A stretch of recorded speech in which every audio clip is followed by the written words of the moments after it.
Welcome back. Well, how is this for an extraordinary feat? 9 long days trekking from the sandy plains of the Simpson Desert along the hills and the mountains and everything that that kind of geography can throw up. Yeah. It was a gruelling trek for Michael Atkinson and Brendan Bolton, but it was all for a very good cause. On this very special episode of My Way, the journey of the courageous foot soldiers who were dropped in the middle of the harsh Australian desert Conditions are good, feet are not. A few other sort of aches and pains. and walked 250 kilometres back to civilization That was a big day. We walked 32 kilometres. That's a long day on your feet. in a plight to raise awareness for vulnerable young Australians. Wow, that looks so gruelling. The trip was very well documented. It's all part of the latest episode of My Way. And one of the courageous men, Michael Atkinson from Channel 9 Sport, joins us. Michael, Morning, Michael. what was Morning, that guys. like? How Tell you us going? about your feet. Yeah, they took a bit of a beating, Tom. Mine actually fared not too bad compared to some others. I don't want to put anyone off their brunch at the moment. A lot of blisters, maybe some lost toenails. The former CEO of Young Care, Anthony Ryan, his feet were really battered and bruised. Only sort of 2-3 days in, but he showed a lot of courage to get through to the end, and he actually set out earlier than everyone else every morning just to make sure he didn't get left behind on the walk. But it was equal parts the most challenging and the most rewarding endeavour I've ever undertaken, and I can say, hand on heart, I would do it again in a heartbeat. Wow. Give us a sense of exactly what is involved, Michael. Well, it's quite a big process. Sylvia, starts with training 5 months out from the trek, and we would train 3 days a week, one gym session, one morning we were up early and walking through some pretty steep streets through Brisbane to get that sort of strength in your legs, and then we'd do another morning where we'd be up and down and around Mount Cootha up here in Brisbane, probably 10-12 Ks most Saturday mornings, physically preparing.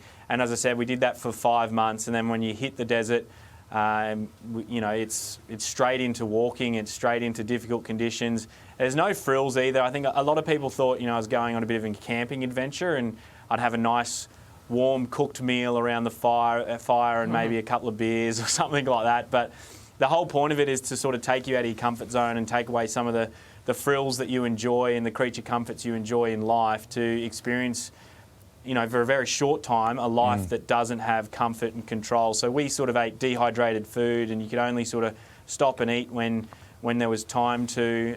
We slept in tents and had to sort of set up our own sleeping arrangements each night, and then toilet facilities obviously weren't too flash either. You just had to find the most comfortable spot to go. We'll leave that to our imagination, huh? Yeah, that's as much as I'll say there. As the National Ambassador for Young Care, of course, I know exactly how wonderful this organisation is. But tell us, why Young Care is important to you. What have you learned about their work through this process?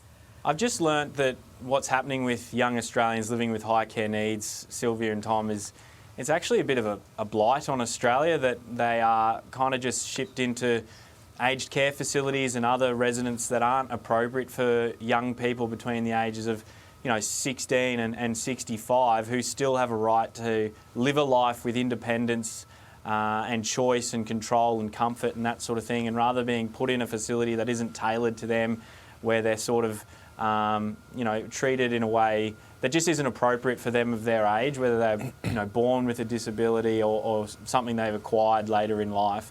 And looking at some of this vision here, we went and visited one of the residents that was built in Wooloowin in sort of North Brisbane, and that's Brian there. He's a legend. He's an absolute champion.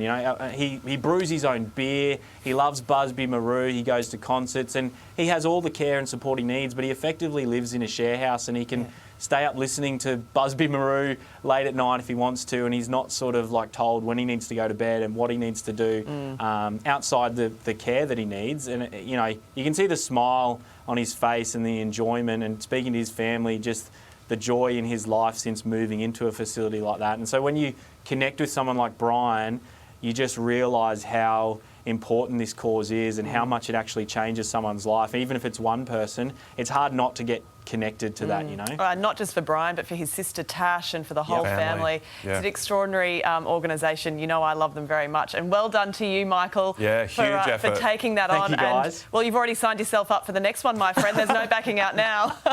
As I said, hand on heart, I'd do it again in a heartbeat. Legend. You know, the fundraising and everything was arguably probably the toughest part, but that was rewarding as well. And I had some great support from people. Even my little country town, hometown of Quilpie, which is in far western Queensland, they got right behind me on a fundraising point of view. It left me speechless at times. So, yeah, from start to finish, just the most rewarding experience I've ever done. And I'm not an official ambassador like you, Not Sylvia, yet. but I'll be one for the rest of my life. One phone call to make that change, Michael. We love you. You love your work. Well done. Thank you. And Thank you, guys. 10 Appreciate toes that. still to show for it as well. I do, yeah. And you can catch this special episode of My Way this Saturday at 1:30 on 9 and 9 now.